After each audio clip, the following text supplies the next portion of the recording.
submitting my pieces very soon. Oh, wow. So who do you work with? Kelsey? Kelsey, exactly, yes. Ah, wonderful. I used to be a visiting scholar at Ulster many years ago at the Yes, Coleraine yes, she told campus. me so. Yes, she told me so. Lovely to see you, Tajendra. Yeah, really nice. Yeah. Brilliant. Brilliant. We're all interconnected in different ways. Yes, exactly. The same field. Great. So are we waiting for Elaine? Yeah, she said that she would be joining us, but not sure. She was. Oh, there you go. She's Yeah. Great. So, Dr.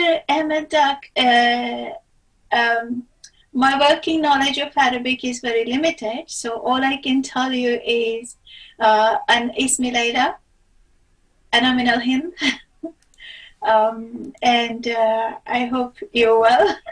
So we'll start there, but how about we start with basic introduction, and then we hear from you about what you hope to achieve from this meeting. So shall we start from you, Dr. Ahmed Dak? دكتور غياث أحمد، دكتورة ليلى عم تقول إنه هي معرفتها باللغة العربية محدودة شوي لدرجة إنه بس تعرف عن اسمها تعرف عن اسمها وإنه حضرتها من الهند. فإذا بتحبوا بنبدأ بالتعرف على الجميع أولا وبعدين بنسمع من حضرتك شو بتأمل إنه تحصل عليه من هالاجتماع. تفضل تحب تبدأ. أنا الدكتور غياث أحمد بك، مقيم في شمال غرب سوريا مدينة أعزاز، مؤسس جامعة الزيتون الدولية ومركز فكر للدراسات والتطوير ورئيس مجلس أمناء الجامعة. أول شيء بشكركم على هذا الاجتماع، وثاني شيء أول شيء اسمحوا لي يعني أتعرف عليكم، ومعي زميلي الأستاذ أحمد سراج، طبعا هو محاضر بقسم اللغة الإنجليزية ومسؤول قسم شؤون الطلاب. راح نتحدث عن الجامعة وعن المشاكل والصعوبات وعن مطالبنا إن شاء الله معكم. شكرا دكتور غياث. So Dr. Ahmed spoke about him being from northwest Syria. He is the head of the Zaytuna International University in northwest Syria, and him and Dr. Ahmed will explain what they want from this meeting, what they aim to achieve, and he would like to meet everyone first and get to know everyone. So over to you, Tajendra. Okay, that's great. So good to see you, colleagues from Syria. It's really nice that we are able to connect. My name is Tajendra Ferali. I'm professor of education, conflict and peace at the UCL Institute of Education. And my work mainly focuses on educational challenges in conflict-affected contexts. And my colleague Elaine Chase here and I have been working on educational issues in Lebanon, mainly working with Syrian non-governmental organizations which are run by refugees, Syrian refugees in Bekaa and Beirut. And also a couple of years ago, I was involved in a special issue of Education and Conflict Review, which is a journal that I edit and is based in the Institute of Education. And that special issue brought together scholars from Syria who are living in exile, mainly in Turkey, and who are working with CARA.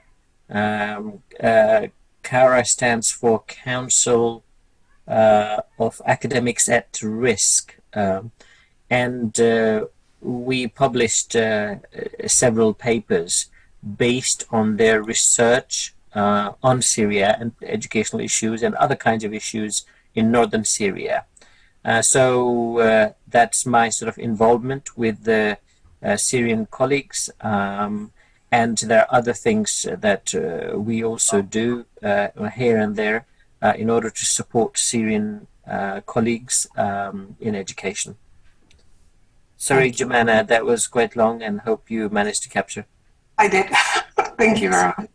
إذا بروفيسور تجندرا فرالي، سعيد جدا بلقائكم دكتور غياث. حضرته بروفيسور بالتعلم في مجالات أو في مناطق الصراع وبناء السلام. كمان حضرته بيشتغل دائما الكلمات بتضيع مني لما بحاول اترجم. بيشتغل بالتعلم بحضرته بيشتغل أو بيدرس التعلم في مناطق الصراعات والنزاعات. بيشتغل مع بروفيسور ألين تشيس كذلك لمعالجة مشاكل التعلم أو للنظر في مشاكل التعلم والتحديات اللي بتشكلها مشاكل التعلم في مناطق الصراعات مثل لبنان، واشتغل مع اللاجئين السوريين، منظمات سورية غير حكومية طبعا في لبنان سواء في البقاع أو في بيروت. وكمان من سنتين تقريبا الدكتور تجندرا فرالي حرر عدد طبعا للأوراق المنشورة. هذا العدد تضمن أوراق نشرت من قبل باحثين سوريين موجودين بالمنفى في تركيا تحديدا، وينتمون إلى منظمة كارا Council Academics at Risk، يعني مجموعة أو منظمة للأكاديميين الموجودين في مناطق الخطر أو المعرضين لخطر الحروب. وطبعا تضمن هذا العدد مجموعة من الأوراق عن أبحاث كانت تعالج قضايا التعلم في شمال سوريا تحديدا، وكذلك هو بيشتغل مع كثير من الباحثين السوريين في معالجة قضايا أو تحديات التعلم المتعلقة بالسوريين في المنفى وفي شمال سوريا. أهلا وسهلا. Elaine? Thank you, Leila, and a big welcome, Dr. Ahmed and Ahmad. Welcome to you too, and thank you, Jemana, for interpreting for us. That's fantastic. Thank you. So my name's Elaine Chase. I'm a professor in education, wellbeing, and international development at UCL. I work very closely with Leila and Tejendra and with our SAI through the Peace with Justice Network. My interest is really in what education looks like and how we can support learners and educators in context of migration, displacement, and complex situations such as in situations of conflict. And as Tejendra says, that includes work in Lebanon. It includes work with our colleagues from a number of other conflict-affected settings through the Peace with Justice Network. And I also conduct some work in the UK with displaced populations and refugees, and in Mexico and Guatemala. So I really look forward to learning more about your work and your interests. Thank you. Thank you, Elaine. دكتورة إلين تشيس كذلك تعمل في مجال التعلم والتعليم في مناطق الصراعات، وكذلك رفاه المتعلمين في مناطق الصراعات، وفي طبعا في سيال وتعمل دائما مع دكتور تجندرا فرالي وليلى بشكل وثيق أو بشكل متواصل. هذا تضمن طبعا العمل في التعليم، في دعم المتعلمين بكافة الطرق، سواء كانوا المتعلمين الذين تعرضوا للهجرة القسرية أو المهاجرين، وكذلك في مناطق الصراعات. بالتالي هي حضرتها عملت في لبنان وعملت أيضا في المملكة المتحدة مع متعلمين في هذا المجال، وكذلك في غواتيمالا والمكسيك. وطبعا بترحب بحضرتك، تتمنى يكون إن شاء الله تعاون بيننا. إن شاء الله تعالى. أهلا وسهلا. Shukran ya Jumana, your Arabic language is like poem. Thank you, Leila. Articulated. Asay? Hi, good morning, good afternoon. Thank you. So my name is Asai. I'm from Myanmar. Some you may know as a Burma. So my background is the teacher education and education policy advocacy. I'm also now involved in Peace with Justice Network with other colleagues from other countries, conflict-affected countries. I'm also as a network member from Myanmar. We have conflict-affected ethnic minority education organization together with other countries like Syria or other countries. So thank you so much, and I also wish to hope to learn from your work. Thank you. Thank you. إذا آسي من ميانمار، وهي متخصصة بتعلم أو تعليم المعلمين تحديدا، وأيضا سياسات وخلق سياسات التعليم. كذلك هي تعمل مع الزملاء في بناء السلام والعدالة من خلال التعليم، خاصة في المناطق المتضررة بالصراعات. وهي أيضا عضو في مجموعات مختلفة في ميانمار للتعليم الطلاب المتأثرين بالصراعات في ميانمار وفي بلدان أخرى مثل سوريا وغيرها. أهلا وسهلا. Dr. Ahmed Siraj Ali, if you could tell us a bit more about you. Thanks for giving me a chance to introduce myself. First, I'm not a doctor. I'm still an MA student. Now I am a lecturer in the University of Al-Zaytuna, or Al-Zaytuna International University, in the Department of English. And I am the officer of admission, or the head of admission office in the university, and I helped in instituting many educational schools, and I helped in instituting a free Aleppo University here, which is the first university in the liberated area.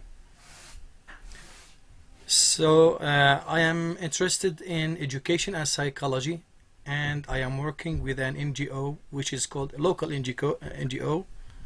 It's called Takaful Shamna. It works in northwest Syria.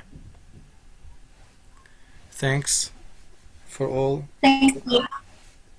Thank you. That doesn't need translation for now. So, before we go, I just noticed, Dr. Ahmed, that you have Zaytuna International University, right? And just for my colleagues. Sorry for interruption, but to correct his name is Dr. غياث Ahmed al-Dik. His father's name, Ahmed. His name is Dr. غياث. Sure. So how shall we call you? غياث. Dr. غياث. Dr. غياث. Great. No problem. Ahmed أو غياث.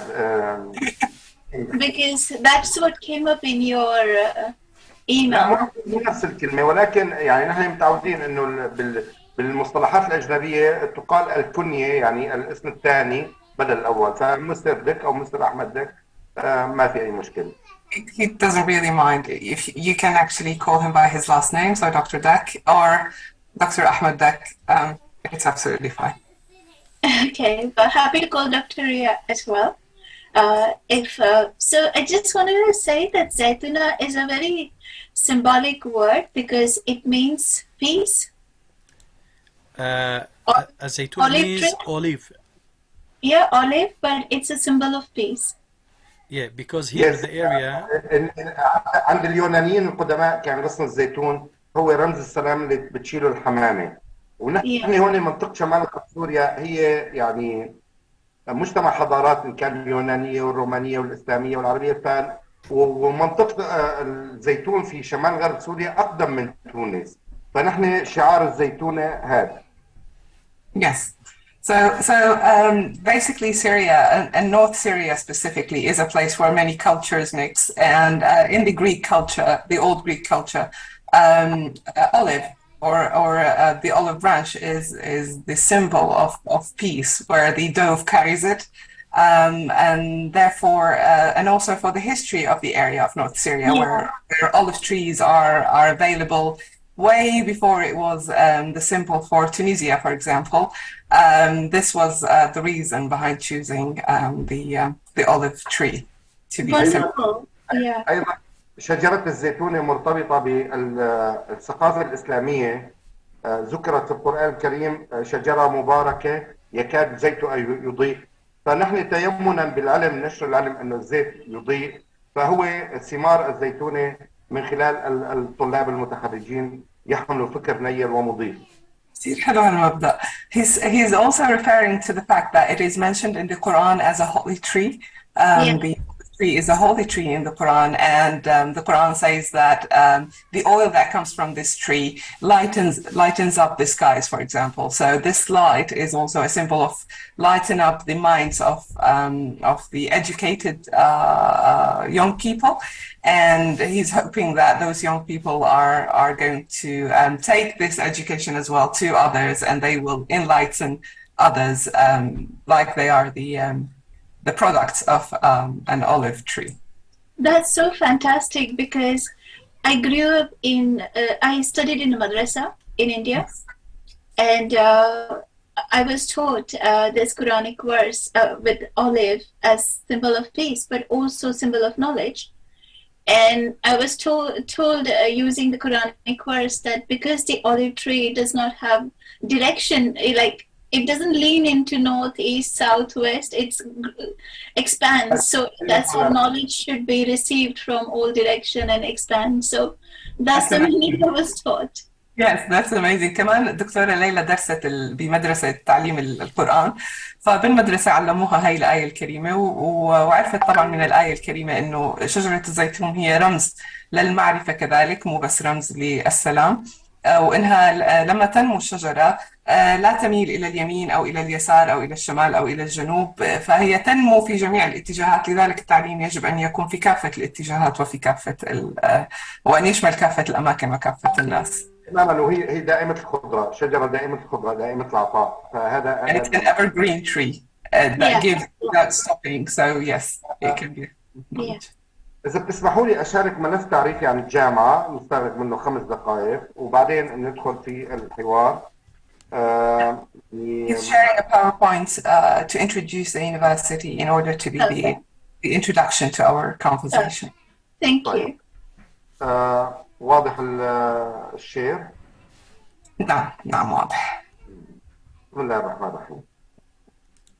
جامعة الزيتونة الدولية جامعة سورية خاصة تقع في مدينة أعزاز التابعة لمحافظة حلب شمال غرب سوريا.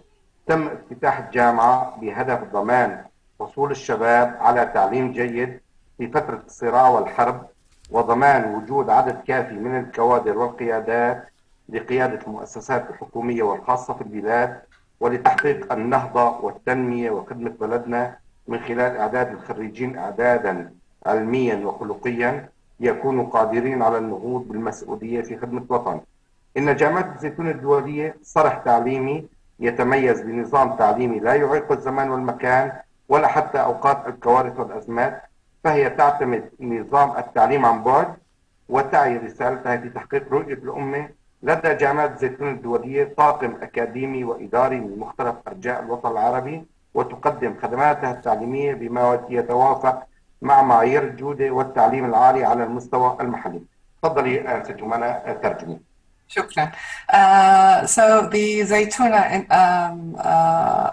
International University is one of the private universities in Syria. It is placed in Azaz, a city that is related to Aleppo, the province of Aleppo, and it's situated in northwest Syria. The university was established in order to grant young people good education during the time of conflict and war, and to guarantee the quality of producing and preparing a group of young people who are able to be the leaders of the what we call the governmental sites in North Syria. Their goal is to have sustainable development and serve the country by preparing young people to preparing them scientifically and also in terms of education and also in terms of ethics and manners to be able to build the country and serve it well.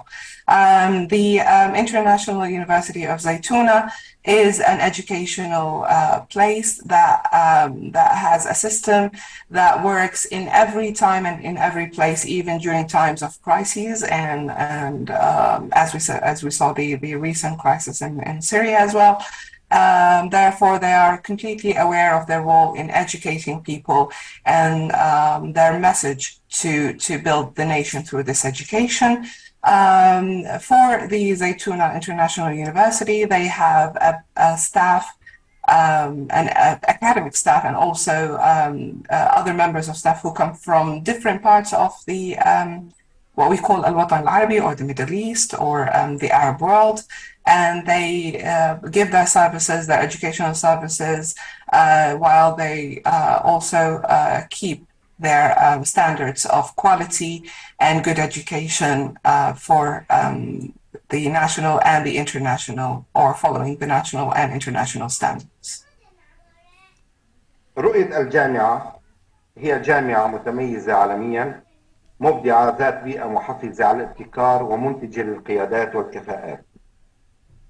So the university is one of the kind. It's a unique university. They are creative. They have an environment that pushes students to create, to produce, and it aims to produce people with high qualities and abilities to lead. رسالة الجامعة: نشر المعرفة بتعليم عالي مرن وبجودة عالية ضمن أحدث أساليب وطرق تدريس حديثة، تشجيع البحث العلمي والنشر العلمي وبناء شخصية قادرة على التميز والابتكار والتفاعل وتحصينها بالعلم والقيم والمهارات، نشر التعليم أثناء الحروب والصراعات من خلال اعتماد نظام التعليم عن بعد وتعزيز السلم المجتمعي والمواطني، الحد من هجرة العقول وهجرة الشباب باتجاه الدول الأوروبية والاستفادة من العقول المهاجرة عن طريق ربطها ببلدها الأم عن طريق التعليم عن بعد، اعتماد البحث العلمي وتشجيع الطلاب على البحث عن حلول للمجتمع يساعد على التعافي المبكر للمجتمع، اعتمادا على جودة مخرجات العملية التعليمية المستدامة ومواكبة التنمية الدولية من حيث تحديث الخطط الدراسية والنظرة المستقبلية لتطور العلم وبناء دولة المواطنة وتعزيز قيم الحوار الديمقراطي في المجتمع ونبذ العنف والتطرف، تشجيع الطلاب على الدراسة وتسهيل وصولهم للدراسة وإبعادهم عن الانخراط في العمليات القتالية والعمليات العدائية وحمل السلاح والإرهاب وتجارة المخدرات وتجارة الرقيق. طبعا أنا كاتبهم هدول برموز آخر شيء. بجوز إرجع لك تقول لي شو هن لحتى أرجع أقوله. What is the message of the university? It's to expand knowledge in high standards, in a sustainable sort of educational system, and with high quality, including the latest and the best ways and pedagogies in the world. It also aims to encourage research and publication and build characters and people who are able to be unique, to create, to interact, and to be able to use knowledge and use the education they had in the different domains that they are in. They would like to produce and have knowledge expanded to places that have conflict and have issues of wars. And this will be done through a system of education that takes online education seriously and also pushes for establishing peace and establishing the belonging to the country. And also they want to stop people from traveling, not stop people from traveling in a sense that they don't want people to travel, but stop those who have the knowledge and have the expertise from leaving the country and going abroad and keeping them in the country to help build the country, and also through online education as well. They also want to have research or have the highest standards of research, to encourage students to do high standard research. And this is to find solutions for the community and for the society to help it recover from what has been done to it during the conflict. This is through looking at the goals of the process of education, having sustainable education and the goals of sustainable education, and follow up with the international efforts of sustainable development. And of course, this involves renewing and working on, constantly working on their plans for education. And they also finally aim to encourage students to study, to have the education, the knowledge that would keep them away from terrorism, from engaging in extremism, in slavery, and in carrying weapons. I hope I had that clear. بتمنى انه كنت ترجمت هذا الشيء بشكل صحيح. المهم اهم شيء هو يعني تشجيع الطلاب على الدراسه يعني باقساط ميسره جدا مشان بعد حمل السلاح والانخراط مع الجماعات المسلحه والارهاب والفكر الارهابي. So they are offering education in with very affordable payments for students in order to stop them from going and carrying the weapons and being involved in terrorism or in fighting or in groups that encourage terrorism.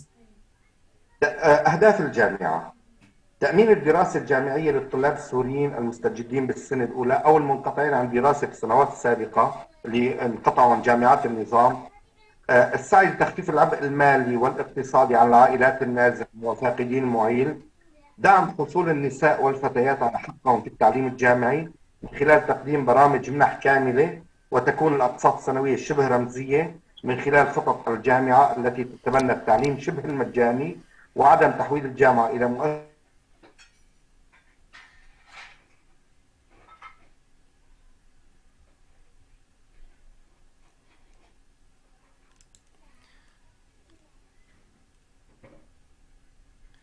Is everything okay? I think there is a bad connection with the side of Mr. غياث. I can continue Yeah. if you like. Yeah, please. Ms. Jumana, I can read sentence by sentence and you can translate if you'd like. Yes, thank you very much. I will start from the beginning. Sorry to interrupt. Shall we switch off our videos to that makes a difference? Sorry? Okay, no, it's okay. No, I just wondered whether switching off our videos. So he's still in Aleppo, is he, Dr. Aziz? Yeah, okay, so maybe the power cut or something may have happened. Oh, he's back. I think there is a problem in the connection from his side. You are muted. في عندك كتم دكتور غياث. يلا ثواني. اهداف الجامعه واضحه الصوره عندكم؟ واضحه. دكتور غياث اذا بتحكي جمله بتترجم الانسه جمانه اضبط انا برايي. انا عايز السلايد كامل مشان هي تقرا وتترجم. هلا الاورال اضبط مو هيك انسه جمانه؟ الان اتس اب تو يو. ما في مشاكل ابدا، بقدر ترجم بالحالتين. تمام. كيف بيفتح الفتحية بيتفضل. خلاص توكل على الله. أهداف الجامعة: تأمين الدراسة الجامعية للطلاب السوريين بالنسبة للسنة الأولى، السعي لتخفيف العبء المالي والاقتصادي، دعم حصول الفتيات والنساء وهذا أهم شيء. يعني اليوم في كثير فتيات ونساء هن أمهات ومربيات أيتام بنفس الوقت ومقيمات في خيام. يعني ما بإمكان هاي البنت تطلع تسافر من مكان لمكان وتعيف أولادها بالخيمة. ممكن تنحرق الخيمة، ممكن تنسرق، ممكن أطفالها نفسهم يؤذوا حالهم. فالتعليم عن بعد يعني من خلال جامعة الزيتون هذا الأمر كثير سهل. أيضا نواحي أمنية، يعني اليوم موضوع منطقة فيها انتشار سلاح وحواجز والسيطرة، ما بإمكان بنت تطلع من الباب أو جرابلس أو بدها تجي العزاز لا تحضر محاضرة وتنصرف المساء. يعني ممكن يكون في عليها خطف والتعدي والتحرش الجنسي. هاي الترجمة، هاي النقاط وبعدين نكمل. So they aim to support education, higher education for Syrian students, first year Syrian students, or those who could not take any education because of the conflict that happened in Syria. So they could not actually participate in education that was designated for the governmental, the Syrian regime, governmental universities. They aim to help families economically, especially those who are displaced and who have their breadwinner killed or disappeared. Dr. غياث made sure that he would stress the point that this university aims to help women and girls in particular by offering online education. Those women and girls are at the same time mothers, students, and they are keeping their children and trying to raise their children in camps.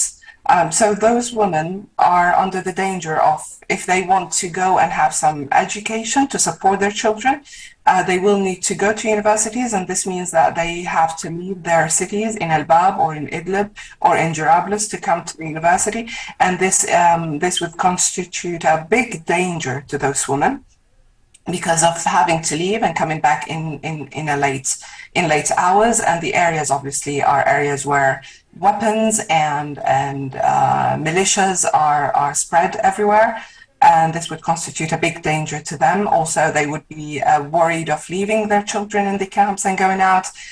Children might hurt themselves or might be in danger in a way or another. So it is the best way for those women to take online education while they are with their children and they are safe and they're away from harassment or danger. تعزيز ثقافة التعايش السلمي. هي في سوريا 11 سنة عم نعيش حرب أهلية، كانت ثورة ضد نظام أصبحت حرب أهلية، بعدين تحولت لمذاهب فكرية وطائفية. فاليوم تعزيز ثقافة التعايش السلمي وتقبل الآخر يعني دراسات وبده جامعات وبده تنشئ طلاب جدد بفكر نظيف، فكر نير. فهذا الأمر عم نحاول نكون يعني نبني سوريا خالية من العنف، خالية من التطرف، خالية من الإرهاب الفكري، يعني داعش والنصرة والتطرف الراديكاليين والأمور كلها غزو، كلها طلعوا من الجامعات وكلهم يدعوا أنهم صحيحين. فنحن نحاول ننشر العلم لهدف العلم. العلم لما بينتشر من بعد الشباب عن حمل السلاح وعن الانخراط في الجماعات الجامية والتطرف، نحصل على شباب قادر يبني ويعمل انتقال ديمقراطي. So one of the very main points that Dr. غياث put forward is having to build peace between the groups that were in conflict in Syria, because it started with a war, but then it turned to be a conflict between sects and between groups of people. And for this to be, for peace to be built, they need, or we need, an educational system that help build the minds of young people away from radicalism, away from extremism. This education should be inclusive. This education should encourage and build peace. Rather than, so if you look at those who came to be involved in radicalized groups or in extremist groups, they all claim that they have been well educated. So education should be a real education that encourages building peace and having democratic transition and build the country, rather than education that encourages extremism. الكليات والبرامج المفتوحة بتضم الجامعة 13 كلية رئيسية، وكل كلية فيها أقسام. طبعا في مرحلة البكالوريوس ومرحلة الماجستير والدكتوراه. كلية هندسة المعلوماتيات والنظم الحاسب، كلية هندسة الطاقة البديلة بنهتم في موضوع الطاقة البديلة والنظيفة، كون يعني التلوث البيئة اللي اجانا من تكرير النفط المحلي دعا الحاجة لتأسيس كلية هندسة طاقة بديلة للاستفادة من الطاقة المتجددة. كلية الهندسة الزراعية، نحن بلد زراعي واقتصاده زراعي، فلا يمكن النهوض به الا من خلال المراكز دراسات بتاعنا بالاقتصاد الزراعي. كليه الاداره والاقتصاد نحن بحاجه ايضا لترشيد الاداره. كليه العلوم السياسيه من اجل بناء جيل واعي شاب ديمقراطي يحمل فكر العلوم السياسيه الحديثه. كليه الحقوق والقانون اللي بتضم مشان نحتاج يعني ايضا خريج محامين وقضاة، ونبتعد عن القضاة الشرعيين اللي هن معتمدين على الشريعه الاسلاميه فقط. كلية الإعلام أيضا بتضم قسمين، قسم الإعلام وقسم المعهد العالي للفنون المسرحية. طبعا أنا أسست معهد العالي للفنون المسرحية كان محط استهجان وسخرية، إنه نحن في حرب، بدك تعمل مسرح وبتعمل أوبرا وبتعمل تمثيل، ولكن على نفقتي الخاصة مع معهد العلوم معهد الفنون المسرحية. كلية الآداب بتضم قسم اللغة الإنجليزية، بنهتم باللغات، اللغة العربية، التاريخ وترميم الآثار، قسم علم الاجتماع، الفلسفة، الجغرافيا. كلية الشريعة الإسلامية أيضا أجل توصيل فكر الإسلامي المعتدل ونبذ التطرف. كلية العلوم بتضم الرياضيات والفيزياء والكيمياء. أيضا كلية التربية بتضم قسم التربية وقسم علم النفس والإرشاد النفسي، لأن الشعب السوري كله بحاجة دعم نفسي مني وعلي. أنا بحاجة للجلسات دعم نفسي. كلية الدراسات العليا والبحث العلمي بتخص الماجستير والدكتوراه. عندنا عمادة خدمة المجتمع والتعليم المستمر، هو مركز دراسات ضمن الجامعة، بضم مركز مراقبة الجودة، مركز دراسات الاستطلاع الرأي وقياس رضا المجتمع، وحدة المؤتمرات. من الأسبوع الماضي كان عندنا مؤتمر بعنوان التعليم عن بعد في مواجهة التهجير والنزوح. أيضا مجلة جامعة الزيتون الدولية، عندنا مجلة علمية محكمة شهرية مفتوحة الوصول، أصدرنا 7 أعداد منها إلى رقم دولي موحد ISSN، نشرنا بحدود 6 أوراق بحثية. هاي بالنسبة لأقسام الجامعة. شكرا جزيلا دكتور، ما شاء الله. The departments and colleges that are related to Al-Zaytuna University or under the Zaytuna University, there are 13 departments, main departments, and each department has other departments as well, and they have an international vision when they were established. The first one is the computer science. The second one is the renewable and sustainable energy, and Dr. Riyaz spoke about how the pollution that yielded from the unreasonable and unregulated use of oil and petrol in the area has caused pollution to the area. So it is very necessary to have this renewable and sustainable energy department. They also have the economy, they have the politics, they have the law, and the Department of Law was established in order to have a clear secular, the clear secular laws, people educated by these clear secular laws against only the rule of religious laws the only rule of religious laws. Also, they have the literature with English, Arabic, history, sociology, philosophy, and geography, religious studies, science or scientific departments that include science, maths, physics, chemistry, Department of Education and Psychology as well, and he referred to the Syrian people, all Syrian people who are in need of psychological help. Higher Education and Research Department, Social Services and Continuous Learning or Long Life Learning, which also includes Quality Assurance, as a Department for Quality Assurance, and a place for surveys and to measure the social acceptance of different aspects, and the conference unit, in which they have international and continuous conferences.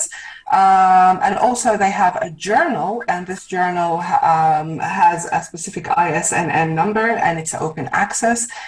They have issued 7 issues until now, and this included 106 scientific or research papers. Have I missed anything, Dr. Ahmed?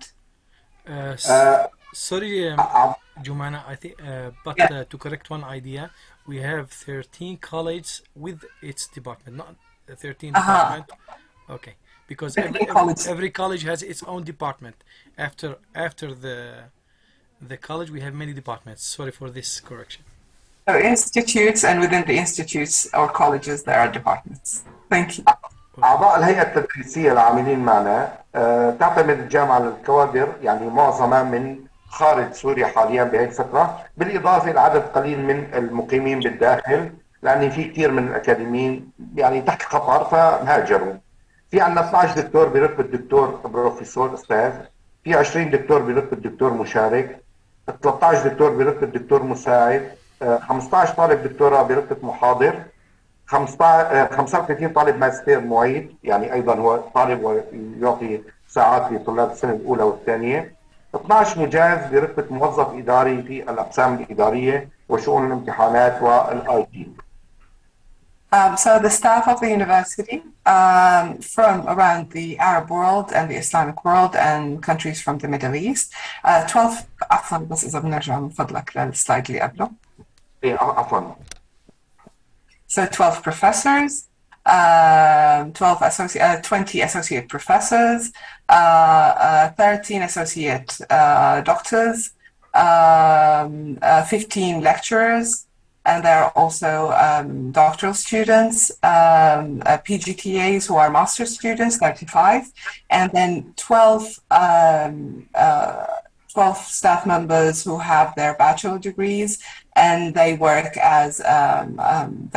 in admission and in exam departments and so on.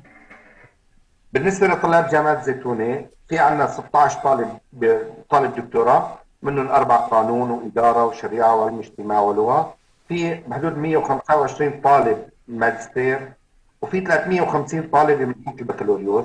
في عندنا 8 طلاب من دول غرب افريقيا، من غانا ومالي والنيجر وتشاد، عم بيتعلموا اللغه العربيه والشريعه الاسلاميه. السنه الماضيه نحن خرجنا 45 طالب فقط، هن طلاب منقطعين من جامعات النظام اللي التحقوا بالثوره السوريه واصبحوا معارضين، كان باقي عليه مادتين او 3 مواد، تم تشكيل مجلس وامتحان عن طريق بنظام الاوبن بوك اكزام من اجل تسويه وضعهم وتخريجهم كدفعه اولى. So the university has 16 PhD students, 125 master students, and 350 bachelor degree students. It also has 8 students from West Africa who are studying Arabic, Islamic studies, and psychology.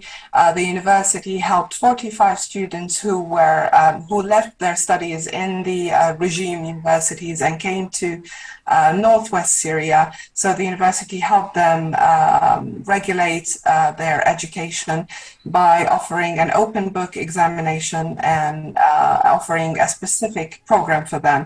And so they were able to graduate and work in northwest Syria.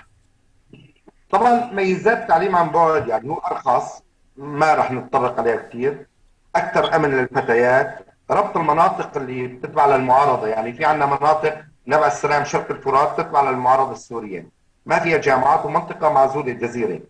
ايضا في مناطق الطلاب السوريين مقيمين بمخيمات الزعتري في الاردن بلبنان، حتى الطلاب موجود عندنا طلاب من المانيا، طلاب من تركيا في مقيمين بالخليج، كلهم عم يرتبطوا معنا بهي المنطقه. الاستفاده من العقول، مواكبه التطور، تعتمد الجامعه على موضوع اقساط مريحه، نحن اقساطنا السنويه هي سر نجاحنا، يعني نحن الطالب بمرحله البكالوريوس بيدفع $150 بالسنه فقط، مرحله الماستر $800 على سنتين بيدفع، ومرحله الدكتوراه $2000 بيدفع على 3 سنوات. يعني حتى الطالب $150 بامكانه يدفع على 3 اقساط، بدايه العام 50، مع الامتحان 50، قبل نهايه العام $50. Mumtaz. So this university has several positive points that Dr. غياث wanted to point out. The first one is that it is way cheaper than physical or face-to-face learning, and the prices are listed here. So you only pay $150 to get a bachelor degree per year, and $800 for master degree, and $2,000 for the PhD. So they are affordable, they are cheap in relation to other, or if you compare it to other educational institutes. It's also very safe for girls and women specifically, and also connects all the areas that are related to the opposition, because some of these opposition areas have no educational institutions. And also it connects Syrians who are in Jordan, in displacement in Jordan or in Lebanon, and who are not able to get any education. It offers them the education that can help them get on with their lives. And it is also keeping up with the international standards and developments, and it's making it easier for everyone to get that education. Specifically, if they have a phone, they can only use Zoom to access this education.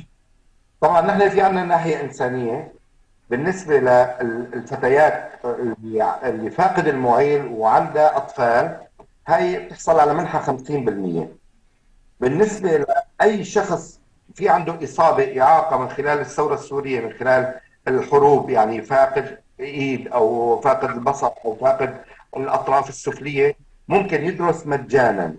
يعني هذا معاق ما بإمكانه يحضر ويروح، وحتى المواصلات صعبة، فنحن من ناحية إنسانية عم نقدم له التعليم مجانا. أيضا بالنسبة إذا كان اثنين إخوة أو زوج وزوجة، تشجيع للعلم، كمان ممكن يحصلوا على حسن أو منحة بين 30 و 50%.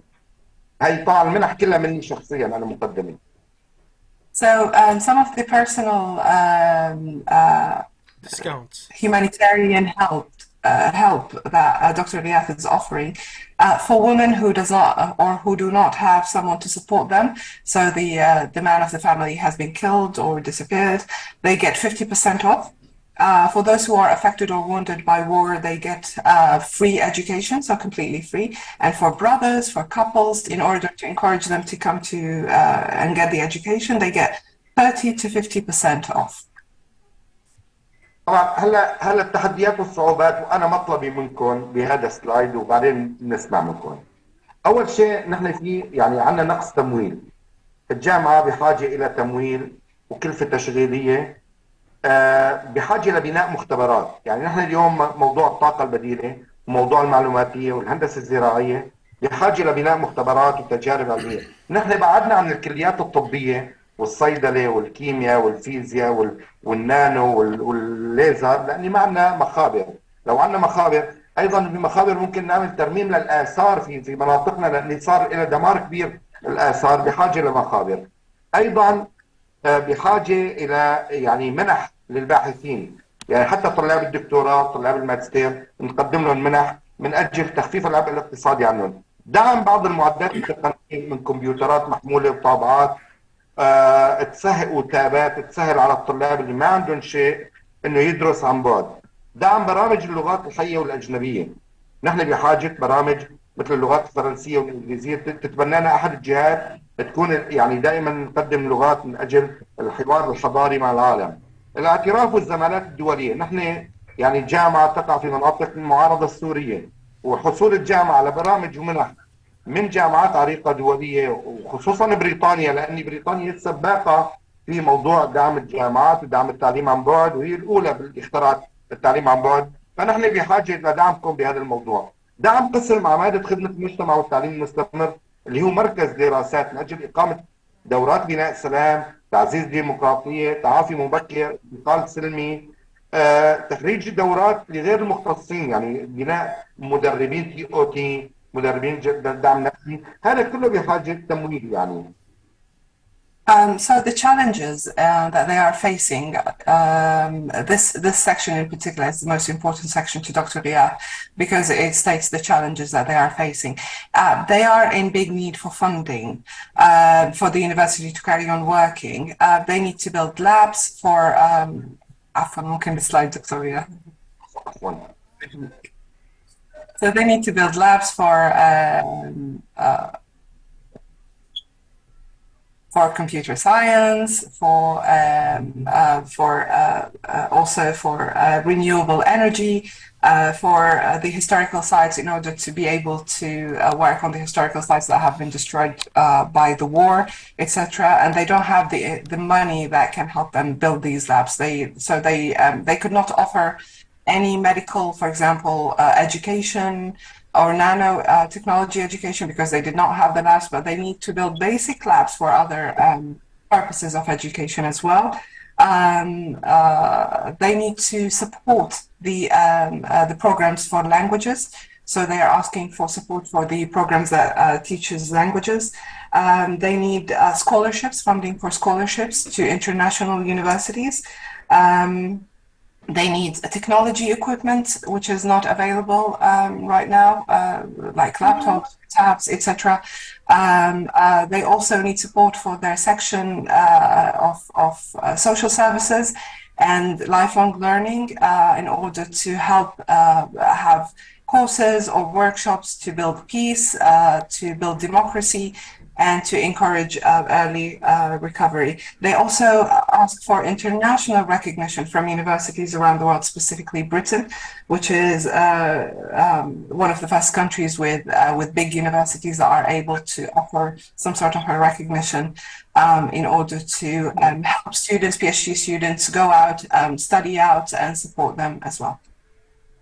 Jumana, I have a, sorry, yeah, Tejindra. No, I was just going to say that I'm very conscious of time, and it's very useful to listen to Dr. Riyadh. And I think what would be really helpful for us is to where we can be part of their initiative, how we can potentially support.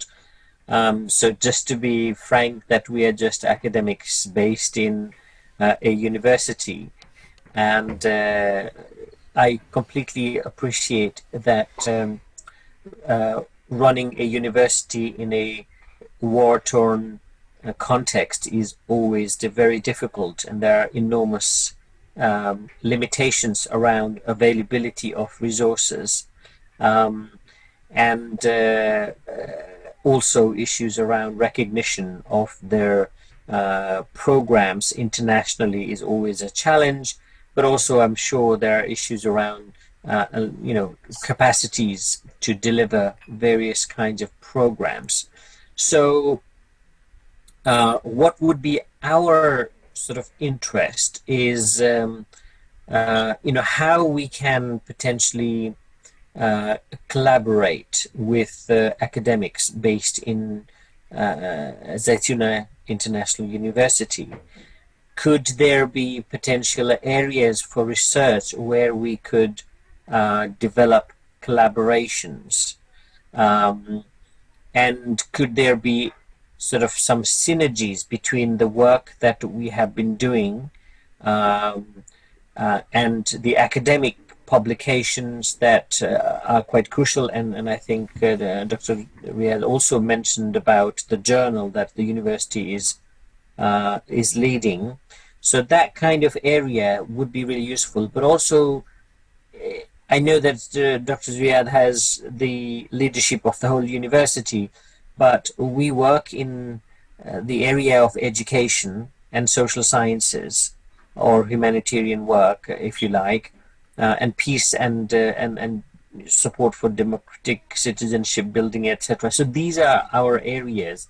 So we would be very keen to know what the possibilities are around these areas. That was quite a lot again. That's okay.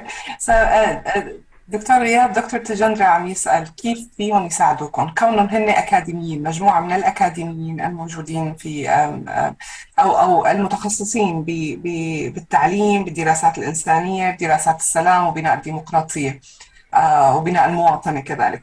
فكيف فيهم يكونوا أو يساعدوا مع علمه أنه هناك تحديات مالية كبيرة جدا وتحديات الاعتراف الاعتراف الدولي بالجامعة، وطبعا هو مدرك لهذا الشيء ومدرك قد صعوبة إدارة جامعة بظل ظروف النزاعات، ولكن سؤاله هو كيف بيقدروا هن يكونوا أو يساعدوا جامعة الزيتونة كأكاديميين أو كمتخصصين أكاديميين بالبحث وبالتدريس. هل هناك فرص مثلا للتعاون مع الأكاديميين في جامعة الزيتونة، فرص تعاون في البحث العلمي، فرص تعاون في النشر العلمي، خاصة حضرتك ذكرت المجلة المتخصصة اللي حضرتكم بتصدروها اللي هو بيشوف إنه هي مجال كبير للتعاون، فهل هناك تعاون بهذا المجال؟ تمام.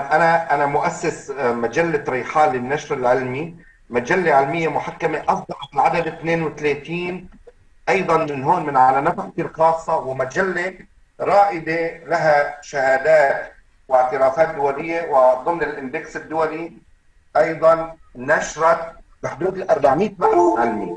نحن يعني أنا رائد بمجال النشر العلمي ويمكن الوحيد في شمال غرب سوريا. فموضوع تبني الباحثين، انه نحن نقدم للباحثين تمويل، انه نشتغل لنا بحث بالعلوم السياسيه، نشتغل لنا بحث بتخصص كل، ونعطي بدل ما ناخذ من الباحث اجور النشر نحن ندفع له، هذا أولا كثير مهم. اثنين، بنشجع طلاب الدراسات العليا يعني يشتغلوا أبحاث، إما أبحاث مشتركة وإما أبحاث مفردة، وأيضا ندفع لهم جزء من التمويل. هذا الشيء بخفف عليهم أقساط الجامعة. أيضا موضوع الجامعة نحن مثل الطفل اليتيم ترجمية حرفيا، اللي بحاجة لإنسان يسحبه. يعني نحن اليوم لما تجينا جامعة بريطانية تعمل معنا برنامج مشترك، هذا الأمر بكفينا نحن في شمال غرب سوريا. كامبريدج عندها برامج كثيرة في العالم، ممكن تقدم لنا برنامج مشترك. كانت جامعة لندن الدولية، أيضا مركزكم مركز السلام، ممكن يصير بيننا وبينكم مذكرة تعاون مشتركة لإقامة دورات بناء السلام، تعافي مبكر، تعزيز الديمقراطية، تعزيز الانتقال الديمقراطي. ممكن أيضا يعني عن طريقكم جمع تبرعات للجامعة. بعرف إنه ممكن التمويل قليل وما عندنا حساب بنكي، وتقييد الوصول للاموال لسوريا بحجه دعم الارهاب، هذا الامر كله انا بعرف هي التحديات. ولكن نحن شوي شوي يعني خطوه خطوه. اول شيء الجامعه تكسب ثقه بالمنطقه، ثاني شيء تكسب ثقه عالميه، وبوجودكم معنا ممكن نحصل على هذا الشيء. Okay. Dr. Jandra, Sorry, Dr. Mr. Riyad says that. Jumana, Yeah, sorry, تفضل. I can add تفضل. something. Adding to what Dr. غياث has just said, I think we have the problem of the curriculum and the courses, because our aim to get a new courses, not all courses, because the GOS curriculum till now is applied in the university in the liberated areas, but now we are seeking new courses and the curricula to make peace with the steps of the development in the area. Okay, so let me just explain what Dr. Riyad said first. They're looking for scholarships, and they're also looking for funding for publication at least. So enable students, PhD students or master students in the Zaytuna University to publish free of charge at least, or support them by paying the publication fees. Also, if there are any chances for joint research projects, that offers some or a little funding to the students at Zaytuna University as well, to enable them to do that research. Dr. Riyad asked me to translate this one literally. Their university is like an orphan that needs someone to help. So this help can be by joint programs that are offered by universities in the UK, like Cambridge or UCL, etc. Joint programs with the university can offer workshops in peace building and encouraging peace and democratic citizenship, etc. These workshops that are supported by British or UK universities can help a great deal and can offer recognition to the university in the area and internationally as well. And if there are any chances of supporting by any forms of funding, well, Dr. Riyad knows that there is these big restrictions of getting money in Syria because of allegations of supporting terrorism, etc. But he's asking for any chances, any possible chances of offering any funding at all. And then Dr. Ahmed spoke about adding new curriculum and new courses, if possible.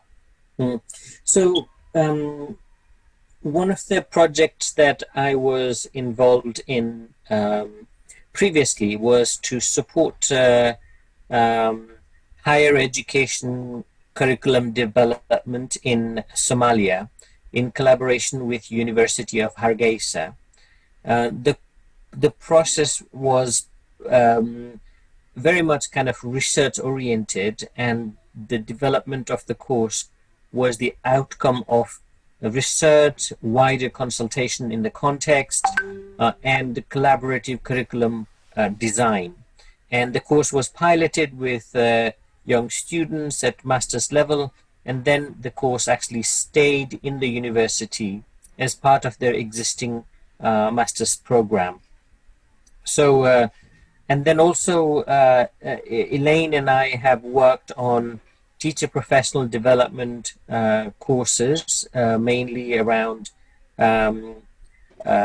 sort of how to provide education in challenging contexts, creating a collaborative space to where teachers from around the world share their practices, but also the curricular materials are designed in such a way that it enables people to learn and reflect and exchange those experiences and develop their own ideas to be practiced in their own contexts.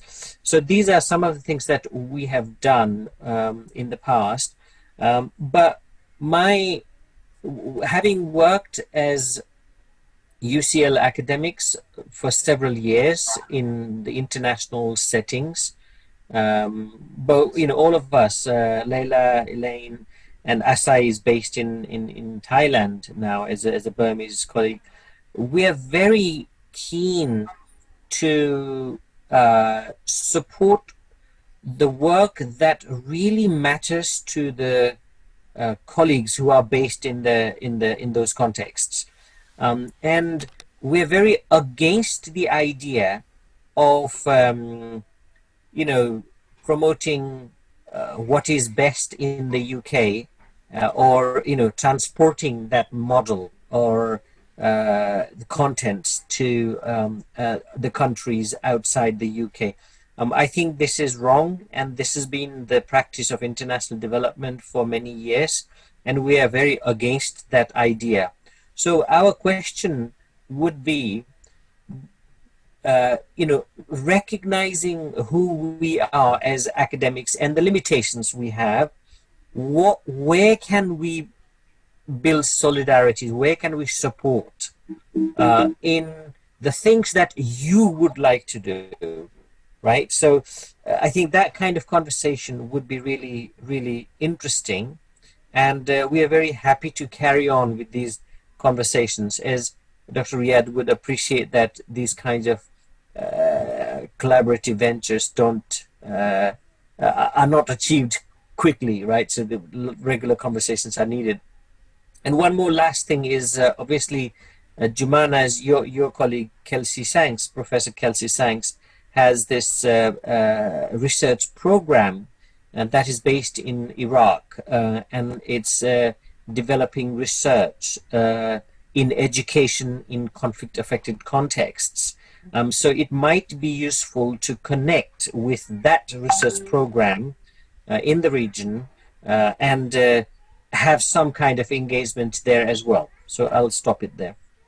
I think it's a great idea, Tajendra. We are looking into collaborations with Syria as well with the program, so this is a great idea we might offer to Kelsey as well. Thanks. دكتور غياث، دكتور تجندرا مهتم وطبعا عمل سابقا مع جامعة في الصومال على تطوير منهج. هذا المنهج كان متخصص في البحث أو يتخصص في البحث، يتخصص أيضا في البحث خاصة في مناطق النزاعات، وتم تطوير هذه المناهج بشكل تعاوني مع العاملين فيه. نعم تفضل. أنا الدكتوراه تبعي بالعلوم السياسية. نعم. ويعني أنا مهتم بهذا الأمر، مهتم في بناء السلام، مهتم في الديمقراطية، وبنفس الوقت يعني بحاجة إلى نحن قديما بسوريا هون او حتى بمناطق سوريا، يعني عذرا يعني اللي بيشتغل بالقانون او بالعلوم السياسيه يتهم انه علماني او كافر او مرتد. فنحن نشتغل على برنامج نوعي الشباب، بحاجه لترغيب، يعني ترغيبهم، بحاجه لانه دعمهم انه باتجاه يشتغلوا، بحاجه لجلب النساء ليشتغلوا. تفضلي. تمام. فالكلام كان عن تطوير مناهج بشكل تعاوني. مثلا الدكتور اشتغل بهذا الموضوع من قبل في الصومال، وتم اعتماد هذا البرنامج بدرجة من درجات الماجستير. كذلك اشتغل دكتور تجندرا مع دكتورة إلين بتطوير المعلمين، يعني بدورات أو يعني كورسات تطوير المعلمين، خاصة المعلمين في مناطق النزاعات.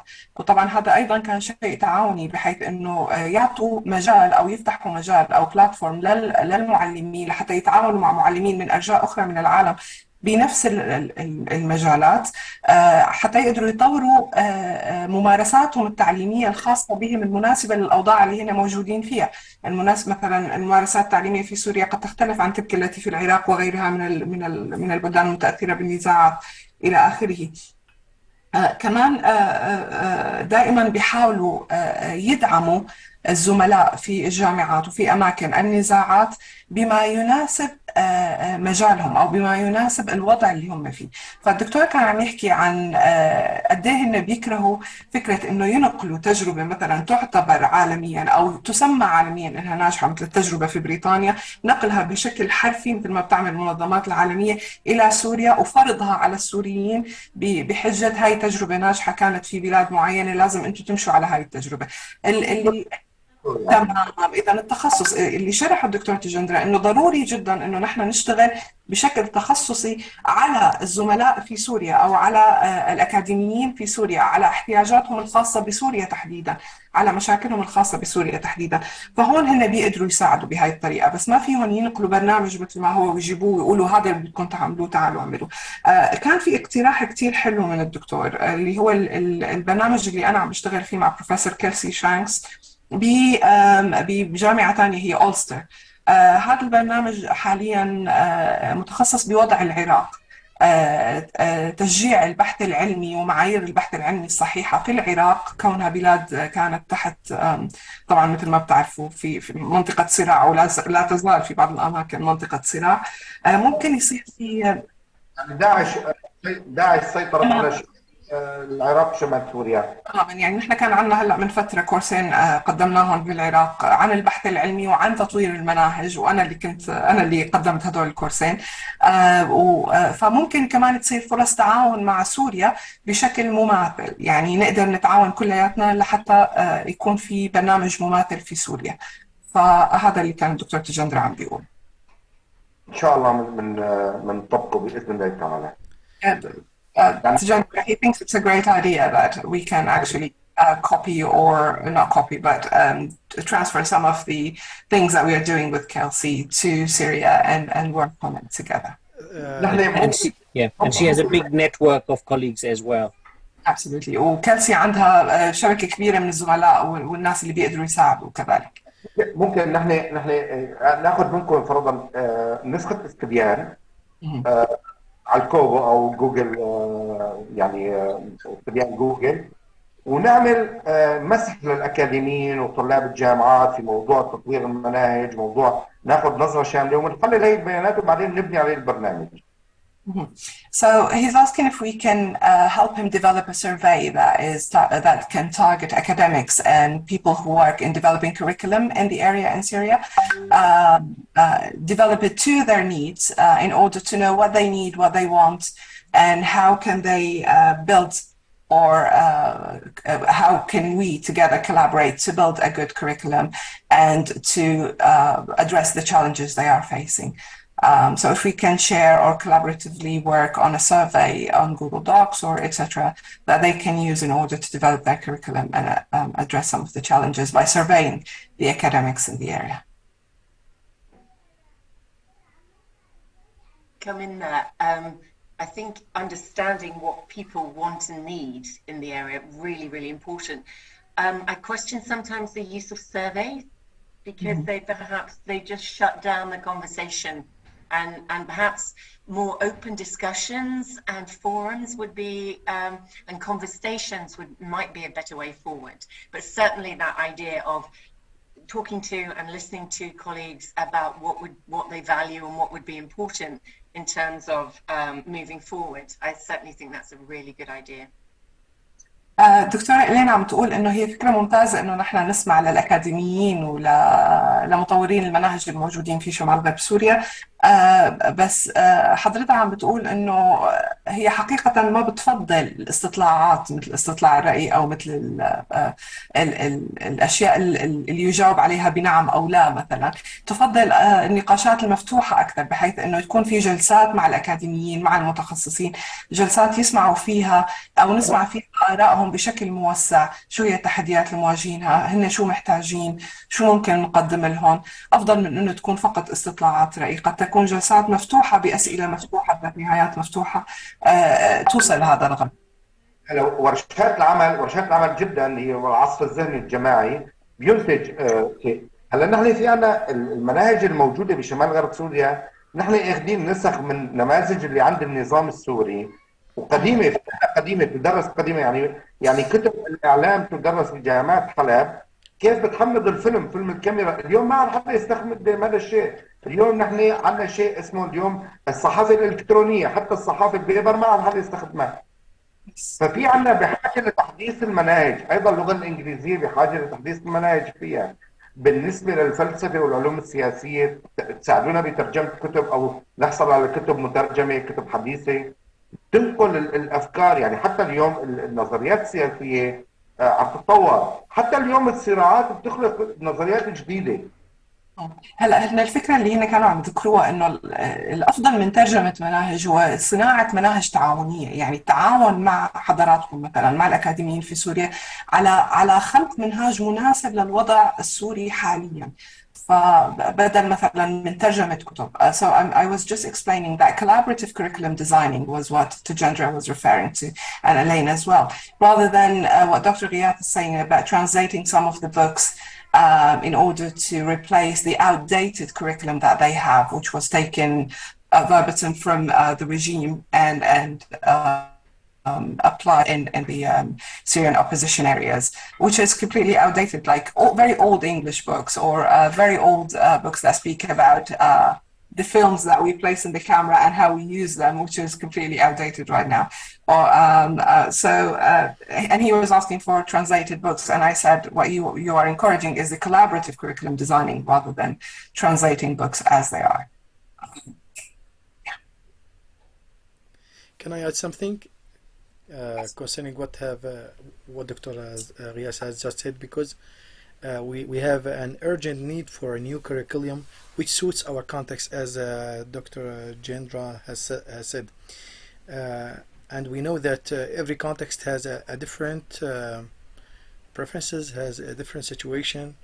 And here, even in Syria, in the liberated area, or what's called opposition area, we have a different culture from those people who are living in the regime area or the GOS areas.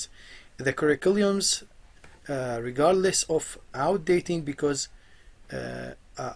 we have courses for more than 50 years are not updated. This is one of the part of the corruption of the Syrian regime. Unfortunately, some of the people or some of the academic staffs are depending on those curriculum because they don't have an alternative. For us, we go to the websites for the universities on internet, and we get the curriculum, the new updated curriculum, and try to make a modification for them to suit our context. For example, here, as you know, the agricultural laboratories is concerned or related to our area. For example, as the context and even the lands and the fields has a different properties. So we have an urgent need for a new curriculum. So if you can suggest an urgent workshop, something very fast, because as Dr. Gentra mentioned, I think it takes a time, and the time is not with us, unfortunately. Because we have many generations which were dropped out, and age is going, and you have nowadays, for example, we are in, I think it has become 12 years in war. So we have some people who were dropped out for 12 years, and they need to be graduate. They need a certificate to work, to make living for their families. So we need your help, please, and an urgent need and urgent help. Sorry, this is what I have.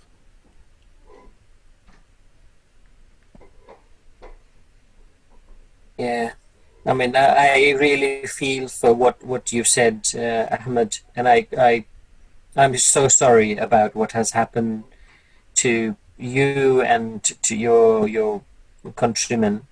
And yeah, I mean, we are very committed to giving whatever support may be possible.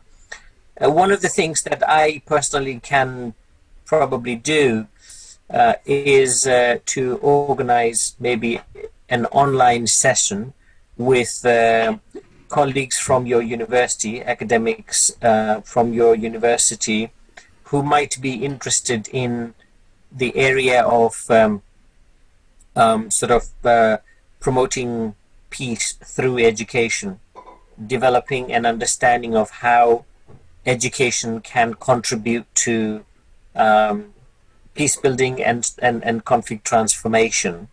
So that could be something that we could start as a kind of an initial engagement. And I'm happy to share some of the work that I've done in many places, which might be relevant to the colleagues in your university, not necessarily to everyone, but those who work in social sciences and who are trying to develop a sort of curriculum around education, conflict resolution, or peace building, and that kind of area might be useful.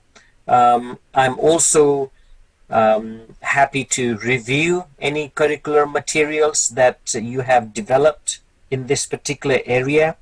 If necessary, I'm happy to share my comments on the curricula that you would like to implement, and I'm sure there would be other sort of opportunities, or other colleagues might also be interested in sort of expressing their solidarity. Thanks. We will be very grateful to you about this idea. It would also be helpful to think a little bit more. I mean, obviously, the university is very diverse in terms of the schools that it has and departments, the colleges and departments. So thinking about education and the social sciences, and thinking about the particular students we may be able to work with, maybe around education and teacher training.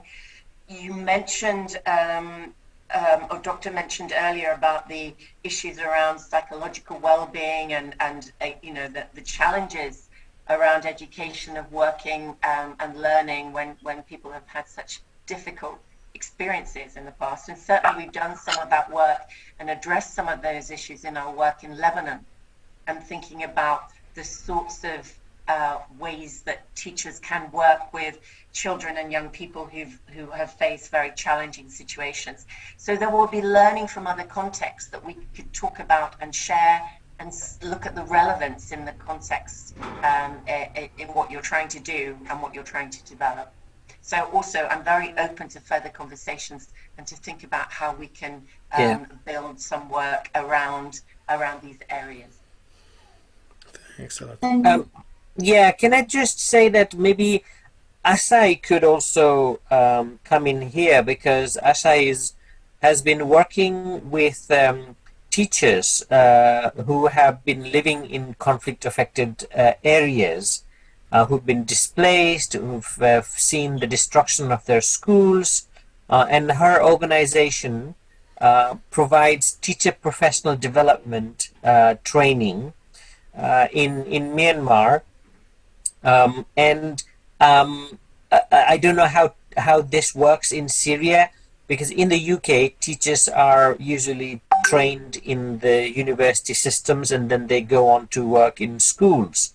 But if Zaichun International University is interested in supporting teacher professional development, there may be quite a lot of experience in Myanmar, which Asai and her organization is running, that could be kind of adapted, and there may be like very interesting conversation to learn from a similar kind of content. Of course, it's different, but conflict, pressures, lack of resources, destruction of schools, all of those problems are quite similar. So that's another area that we would like to promote, and how colleagues from different conflict-affected contexts could come together to share their knowledge and build that solidarity, because it doesn't necessarily need to be always UK-based people knowing everything, because they don't know, because they haven't experienced the pain and the destruction. But maybe colleagues elsewhere who are having similar situations might be able to inspire, to share, and so forth. Sorry, I've spoken a lot. Leila, you wanted to come in? Maybe Jumana, would you like to just quickly synthesize? Yeah. Sorry, Leila. Yeah, and then. Would allow me to do that. Thank you very much. دكتور غياث، إذا بنبدأ مع الدكتور تجندرا اللي عرض إنه يعمل مثلا جلسات أونلاين مع الأكاديميين، مع المتخصصين في المجال، في مجال تطوير المناهج، وكذلك في مجال بناء السلام وبناء المواطنة الديمقراطية.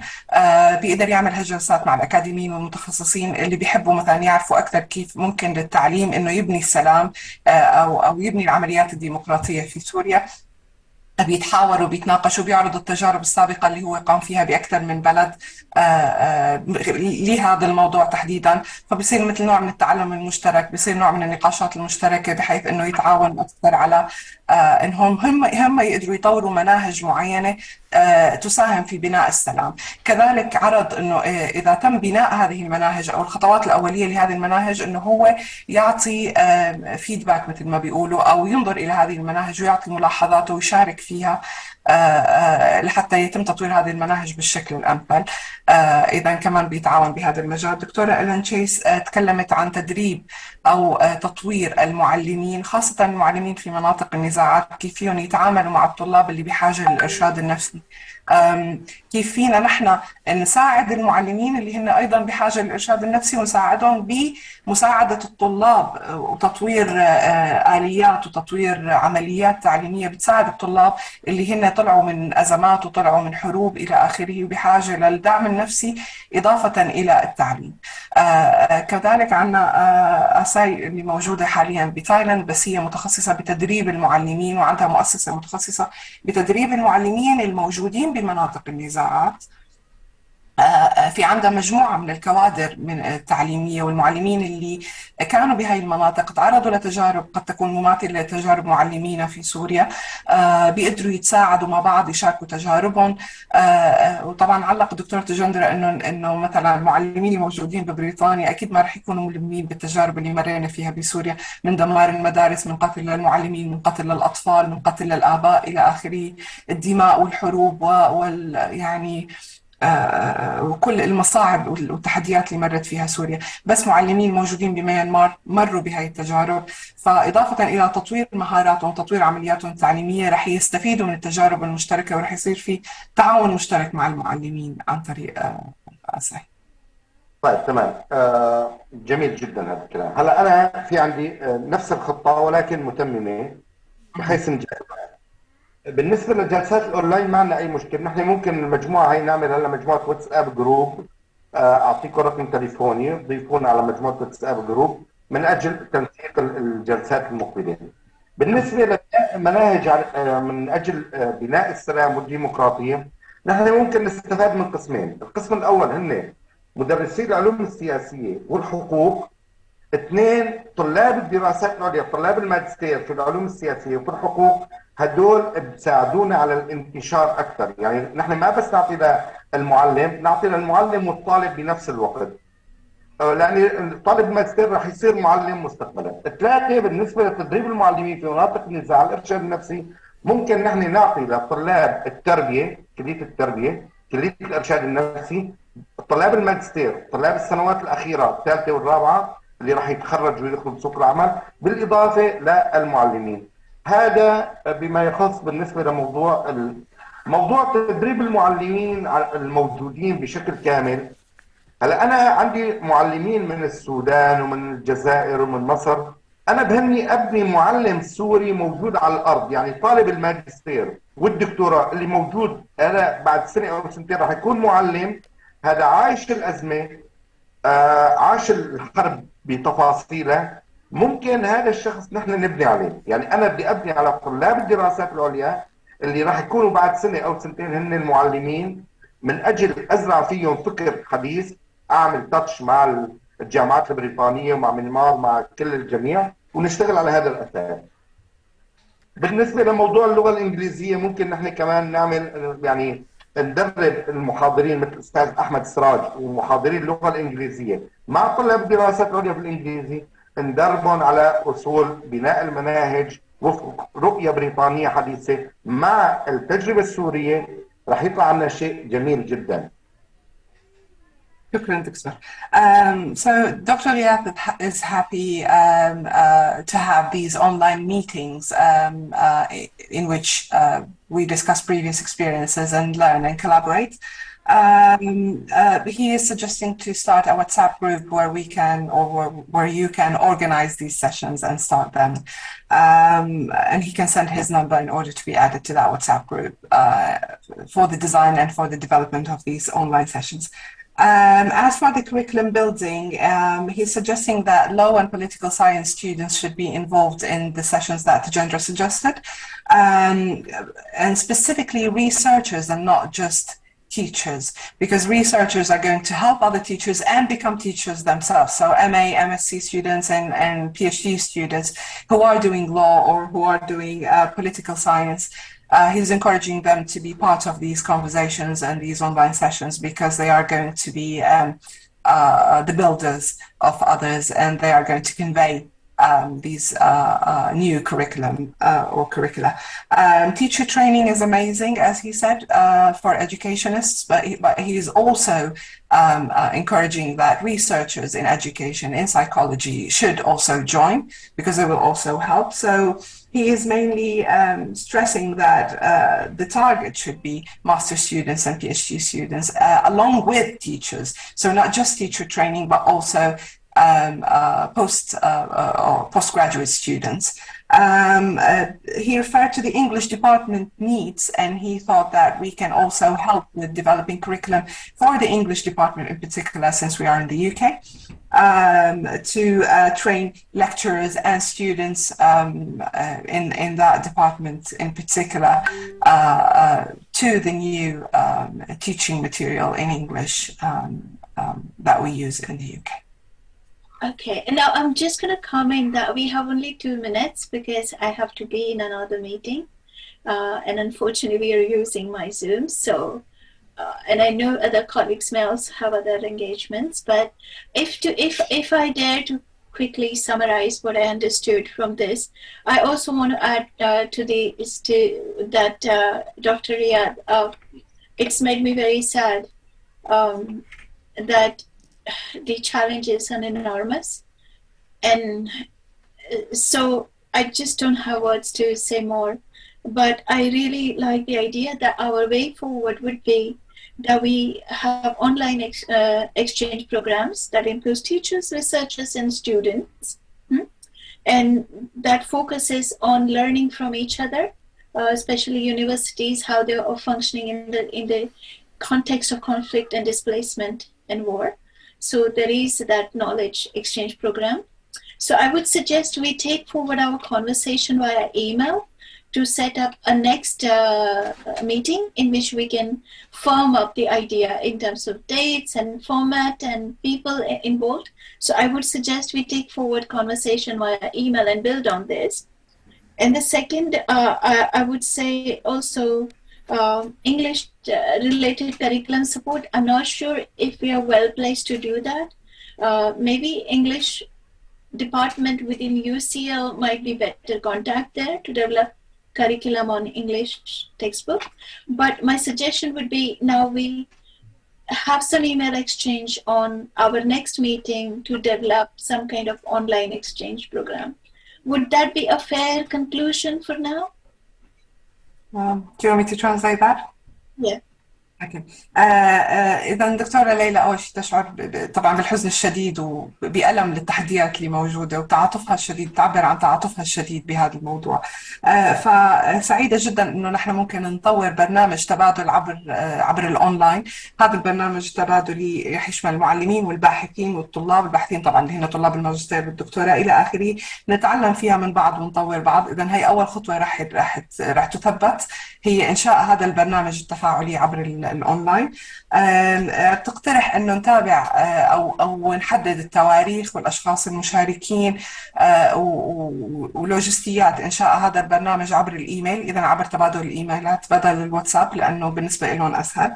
هاي الإيميلات إذا رح تساعد كذلك باقتراح حضرتك عن تطوير مناهج اللغة الإنجليزية، لأنه هن غير متخصصين باللغة الإنجليزية، هن متخصصين بالدراسات الإنسانية. بس ممكن عبر هاي التبادلات عبر الإيميل نحاول نتواصل فرضا مع قسم اللغة الإنجليزية بالجامعة اللي ممكن يساعدنا بطلب حضرتك.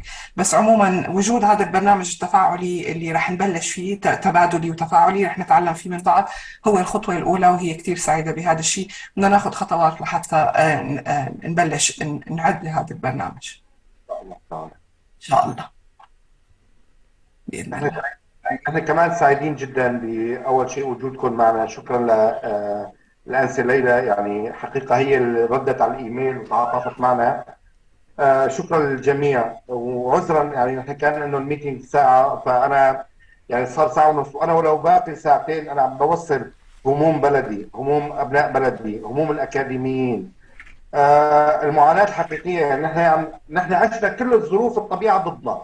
الزلازل امبارحة أنا صار شهر أنا وعائلتي نايم في السيارة، ما صار عندي فوبيا من جدران البيت. الله يكون بالعون يا رب. قبل العواصف، الخيام، الحرب، الطيران، الكيمات، يعني نحن الناجين الوحيدين يعني اللي وصلنا لمرحله انه انا شخصيا فكرت ليش ما هاجرت على اوروبا، ليش ما طلعت. يعني عندي اخوي طلع على هولندا واخذ الجنسيه، عندي اخوي ثاني طلع على الخليج، انا بقيت هون متمسك. يعني ايش الغايه من التمسك؟ اليوم نحن ما عندنا امكانيه نجيب طعام بكره. الدكاتره الموجودين، نحن الموجودين بالجامعه، واحد يدرس الفصل كله، سجل المعلومات، بدرس الفصل كله 3 اشهر، 3 اشهر لان ندفع له بدل، يعني بدل تعويض شيء بسيط جدا ب3 اشهر بحدود $400 او $300 راتب، يعني شيء كثير رمزي. فطبعا الجامعه مبنيه على جهودي الشخصيه، جهودي الخاصه، ما عندي اي ممول، ما عندي اي داعم، ورغم هيك مستمرين. فهذا الامر بحاجه لدعم، بحاجه لدعم دولي، بحاجه لدعم اكاديميين لنسبه. يعني اليوم اخر شيء نحن خلاص ما عندنا ندفع اجره المبنى اللي قاعدين فيه، فراح نسكر وخلي الطلاب تروح تصير تجار مخدرات، كبتاجون، تحمل سلاح، تخطف، تنكش الاثار وتبيع. يعني هذا الامر، هذا الواقع السوري. فانا متجه العالم باتجاه التطوير، باتجاه الحوار الحضاري، حوار نعرف نتناقش مع بعضنا. He's very happy to collaborate with you. He is expressing how awful the situation in North Syria is, given the natural disasters as well as conflict and issues of war. They have been sleeping in their car for a month, Dr. غياث and his family, because of the phobia they developed from the earthquake. The challenges are enormous. Teachers and lecturers are only being paid every 3 months something of $300 or $400, which does not even support their buying bread for the children. They are in an enormous need for funding, so any help possible would be great. Any collaboration with academics would be great. Any support that we can offer would be great, in order for them to continue to support students rather than just close the university and students can go find money in illegal ways or maybe be involved in extremism or in terrorism. The whole university is built on his personal effort. He's trying to pay from his own pocket to these things, and the funding is not enough. They don't have any funding from any other side, so he's asking for any support possible, any funding possible. It would be great.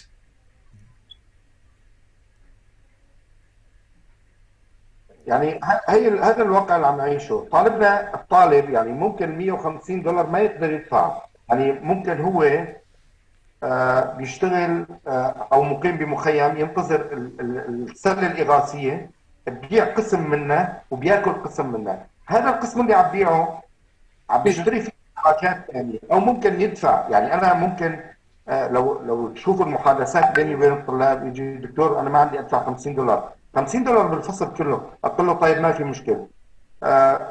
انا ادفع لي شيء بسيط، شيء رمزي، اعرف انه انت التزمت معي بالدفع، ولكن انا ضمنيا ما بدي منه فلوس، انا ما بدي منه فلوس، بس انا اعرف لما هو يدفع جزء فرضا $50 اعرف انه هو جاد وملتزم بالعمليه التعليميه.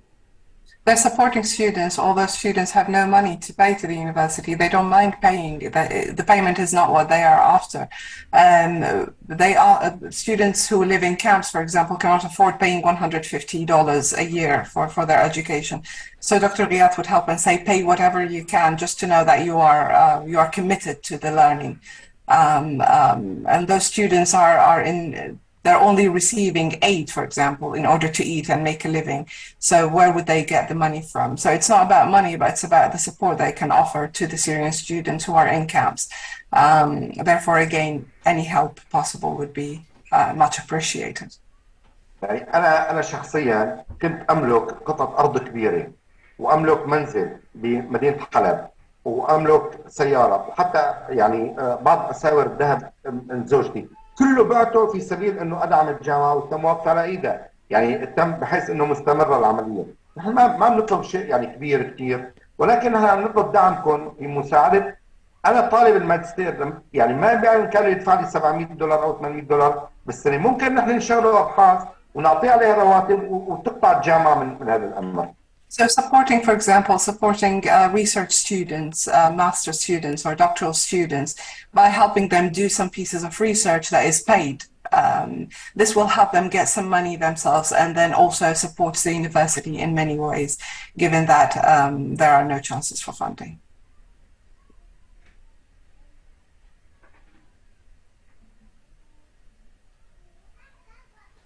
يعني هاي معاناتنا، ونحن نتمنى تتكرر هاي الاجتماعات، وحطوا برنامج للقاء والاجتماعات. ممكن بالاجتماعات المقبله نضيف لنا بعض الاشخاص يعني من اعضاء الهيئات التدريسيه، فرضا نحكي عن بناء السلام، نضيف مجموعه العلوم السياسيه، تدريب السيكولوجيا والعلم النفس، نضيف جماعه الارشاد النفسي.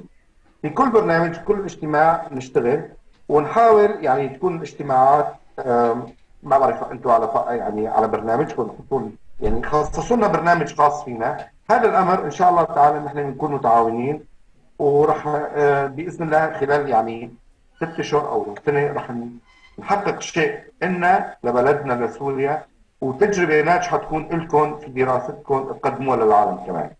He's hoping that within the next year we will continue the conversation and develop the conversation further. In further meetings, we might also involve lecturers or staff members who are working in political science, for example, and who can be involved in the peace building, education and peace building conversation. Within a year, possibly, hopefully, he's hoping that we can develop some sort of a collaborative program that can help the university in Syria and help the Syrian situation, and also give you an experience that you can share with the world. Thank you very much. One more thing I wanted to say is that there's a network of Syrian scholars in the UK. I don't know if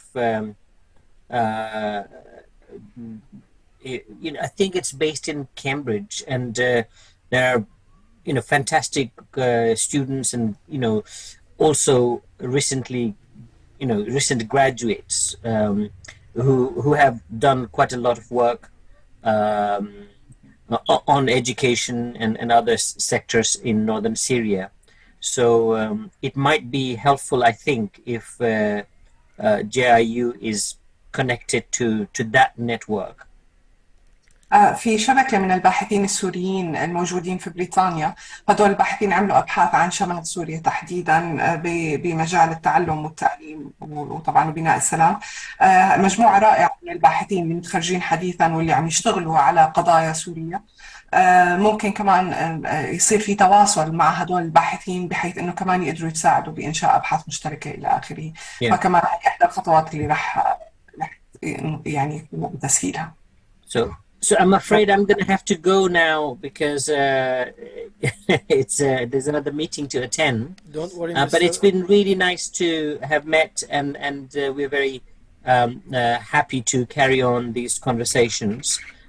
And I think we should try and get support from wherever possible.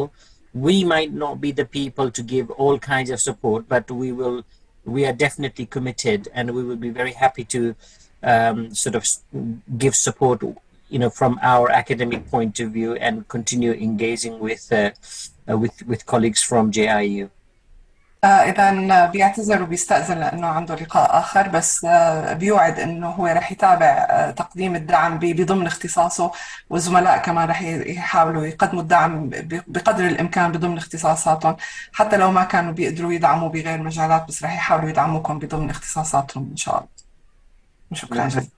حقيقة أنا طولت عليكم وأنا بتشكركم جدا، وممكن جميعا ننهي ونعمل اجتماعات مقبلة وفق جدول الأعمال. بتشكركم جمانة على الترجمة، شكرا جزيلا. ليلى على التنظيم، الدكتور جندرا، الدكتورة والدكتورة إيلين، وأخونا الأستاذ أحمد سراج. بتشكركم جدا من القلب، وبشكر تعاطفكم معنا، وبأمل وبحلم بدعم كبير في كافة المجالات. He's very grateful for everyone, and he's looking forward to to your next meetings and to the collaboration that is going to be initiated, and hopefully this will get more work to be done in Syria and more help to be offered to Syria. Thank you very much. And Jumana, please do thank them. We recognize the enormous sacrifice Dr. Riyadh and his family is making in making this university possible.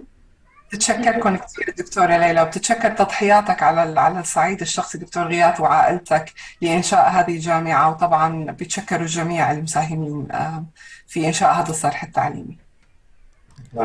Thank you very much, and we are very grateful to this precious meeting, and we hope in the future, inshallah, for another meeting in order to see how we can make a kind of cooperation in order to help the Syrian people in the northwest Syria or North Syria in general.